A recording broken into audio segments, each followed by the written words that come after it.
Another objection people have, and has been brought up numerous times here, is contraception. Isn't this just sort of like a scientific advancement, like Tylenol or like other things that we use to enhance our lives?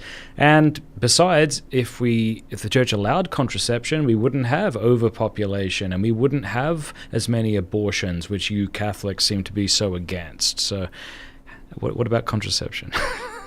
Well, there's a number of things there. And like you said, we could go in depth on any of these. Yeah. And I know you want me to keep it fairly short. But so the goal of contraception is to limit the number of children one has. It's like it's not the right time for a child, so we're going to use contraception now. Or we have reasons, maybe financial or medical or psychological, we don't think we can handle more than a certain number of children or whatever. Either the number or the timing of children. The purpose of contraception is to limit the number of children that are had, either for a time or overall. Well, okay, the church doesn't have a problem with that. There are times in life when you shouldn't have a child. And there are situations where people find themselves in a situation where, for medical or emotional or psychological or financial reasons, they shouldn't have more than a certain number. And God gave us the gift of reason to use to discern when we're in such a situation. And He gives us the gift of reason to figure out how to achieve that. Well, the question really is, do we want to work with the way God designed human reproduction to work, or do we want to act in a manner that's contrary to that? For example, suppose that I'm married and that my wife and I shouldn't have a baby for whatever reason, but we do. So we've got this baby now, even though we shouldn't have it. How do we deal with that? Well, we could kill the baby. We don't even have to do it immediately. We could say, let's wait and see if it's really as bad as we think it's going to be.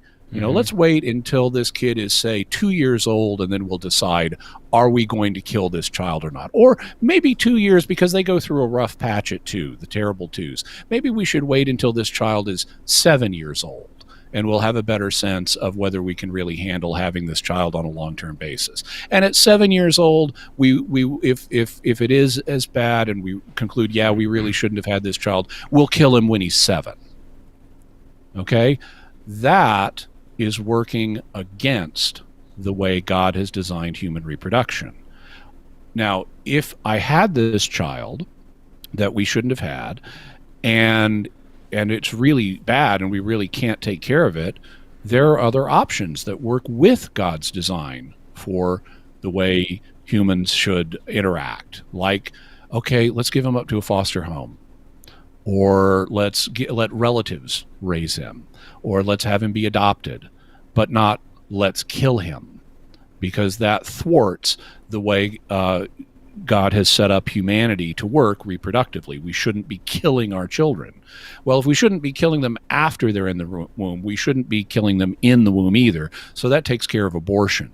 But let's backtrack it all the way to contraception.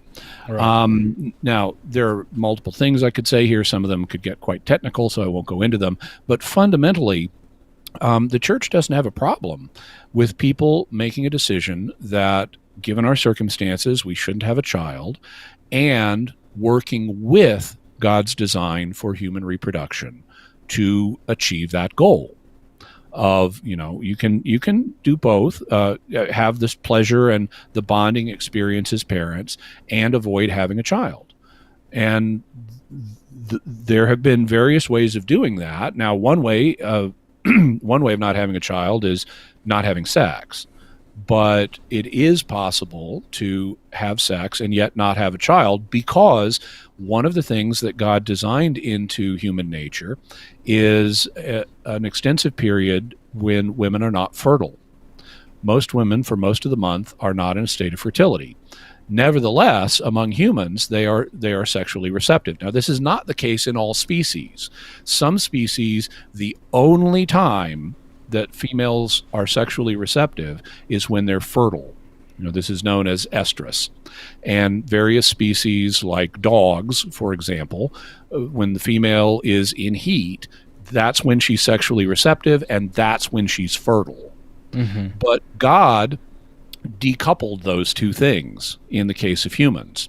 So human females are sexually receptive throughout the year, not just at a certain time. And nevertheless, they are only periodically fertile within that. Now, the probable reason why God chose to do this in setting up human nature is because, unlike dogs, human infants are extremely dependent, and they require decades of support. So that means, because they're so dependent, and the reason for that is because we're so smart. In order to we have these huge, enormous brains compared to other creatures, and in order to get them through the birth canal of a creature with an upright posture, they have to be born amazingly prematurely compared to the offspring of other species. No, they have to be born. Human offspring have to be born at an amazingly early developmental stage compared to the offspring of other creatures. For example, you see deer, and a deer baby gets born, and it's up and able to run in minutes. Well, human babies can't do that. They're way developmentally early, and that means they place intense demands on their parents to take care of them. And because we're highly intelligent creatures, it takes a couple of decades, basically, before we're fully mature and fully educated. You need a lot of care, more than one person can reasonably give.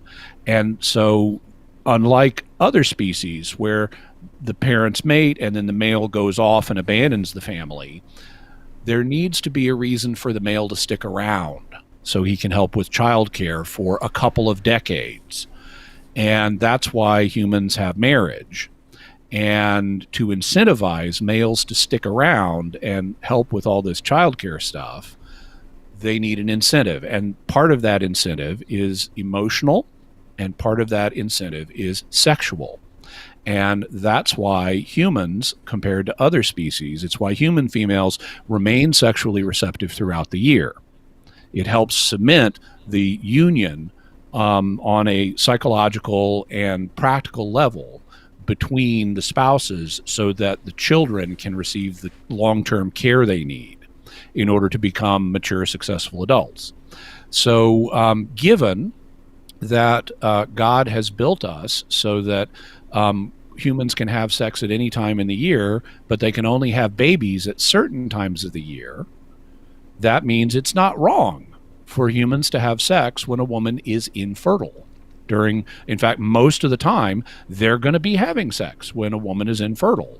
And so if we, by modern means, use the gift of reason that God has given us and can discern when those periods are, and we can discern whether it is an appropriate time to have a baby or not, then we can use those two things in harmony to achieve the goals of the sexual and emotional bonding that spouses need to have, and the goal of not having a child at this moment that reason also dictates. So here we're working in concert with God's plan for human reproduction, rather than trying to thwart it by some means, like rendering ourselves sterile or killing the offspring or something like that.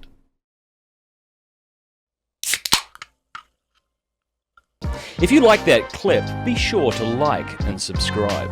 Cheers.